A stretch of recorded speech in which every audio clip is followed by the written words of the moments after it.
I want to talk to you today about the power of the blessing. When you honor God with your life, there is a blessing He puts on you that gives you an advantage. It causes you to rise up when circumstances are trying to push you down. You will recover from an illness when the experts said you wouldn't. You will accomplish dreams that looked impossible. It wasn't just your talent, your skill, determination. There is a force behind you fighting your battles, opening doors you couldn't open, bringing the right people. Those weren't just good breaks, that's the blessing on your life. The blessing will cause you to prosper when others are struggling. The blessing will bring promotion when you weren't next in line. The blessing will cause people to be good to you that don't even like you. The scripture says in Malachi, when we give our tithes and offerings, God will pour out a blessing that we don't have room to receive. It doesn't say blessings plural, it says blessing singular. When you have the blessing, then all kinds of blessings will come. You won't have room to receive all the good things God has in store. When you face difficulties, the medical report doesn't look good, you don't see how you could ever get out of debt, ever break the addiction. Ordinary people would complain. Ordinary people would be worried. Here's the key. You're not ordinary. You have the blessing. God's face is smiling on you. He's going before you right now, making crooked places straight, moving the wrong people out of the way, arranging things in your favor. And when you know you have the blessing, you don't go around upset because people aren't treating you right, worried about your finances, frustrated over a child. You stay in peace knowing that it's just a matter of time before things change. You know God being for you is more than the world being against you.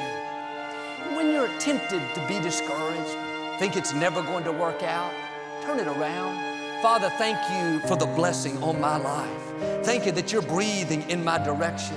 Thank you that you're taking me where I could not go on my own. This is what David did. When he faced Goliath, in the natural, he didn't have a chance.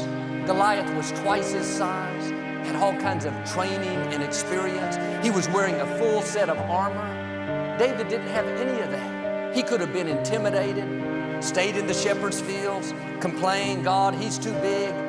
But David understood this principle. He knew the blessing on his life gave him an advantage. He went out with a slingshot and a few stones and defeated Goliath. What you have may seem small compared to what you're up against, but a slingshot with the blessing is more powerful than a tank without it. Your talent may seem small compared to the dream God put in your heart, but that talent with the blessing will take you further than you can imagine. Now, don't discount yourself. Don't look at all the reasons why you can't be successful, why you can't purchase a house, why you can't break the addiction. On your own, it may not happen, but you're not on your own. There is a blessing on your life put there by the God who spoke worlds into existence. This blessing is not natural, it's supernatural. It will cause things to happen that you couldn't make happen. The blessing will cause opportunity to find you. Good breaks will chase you down. Promotion, healing, vindication, you don't have to go after them. The blessing will cause them to come to you. One Sunday morning, when my father was the pastor, I was in the TV production area. Right before service, I ran downstairs to see my father and put his microphone on. On my way back up, I was in a big hurry. As I came around a corner, this man was coming up.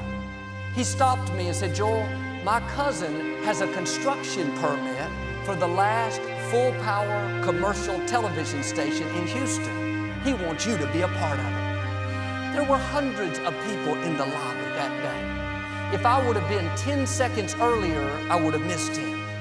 If he would have caught one more red light on the way to church, our paths wouldn't have crossed. God had us at the right place at the right time. I wasn't looking for a television station, but a television station was looking for me. Was that a coincidence? A lucky break? No, that was the blessing on my life. I can't take credit for it. All I was doing was honoring God, being my best, and the opportunity found me. We put the station on the air and several years later sold it for a huge profit. Those funds were instrumental in us renovating this place, the former Compaq Center. God has the right breaks, the right people lined up for you. You don't have to live frustrated, trying to make things happen, worried that it's not going to work out. God is directing your steps. He's going to have you at the right place, at the right time, down to the split second. You are not going to miss what belongs to you. Opportunity is coming bigger than you've imagined. What you think is the ultimate blessing, God showing out in your life, can I tell you, you haven't seen anything yet. That is just a step in where God has taken you. There are levels that you have not even fathomed, opportunities far beyond what you think. You may have seen God's goodness in the past. You can say like me that God's blessed you, but you haven't touched the surface of what God has in store. I was in India one time with my father.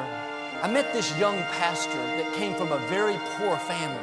They didn't have running water or electricity. They lived out on this open field in a little hut. The man next door was very wealthy. He owned a huge farm, had thousands of cattle, many crops. He sold milk and vegetables to people in the village. But this man was very greedy.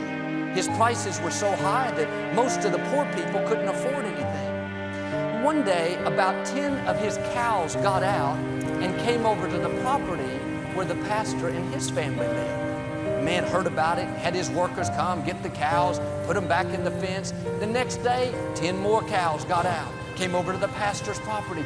This happened again and again and again. The owner got so frustrated, he finally told the pastor to just keep the cows. The pastor was so excited, he started selling milk and products to people in the village, but he sold them for less than the other man. Before long, people were lined up at his door. He was able to buy more cows. His business got so large that other man came and said, I can't compete with you. Why don't you take over my business? He purchased it for a fraction of the value. Today, this young pastor has a large business with several hundred employees.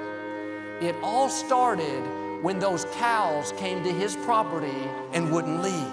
He couldn't have made that happen. That was the blessing on his life. God controls the universe. He knows how to have the cows find you. The good breaks, the property, the contracts, the businesses, they're going to come looking for you.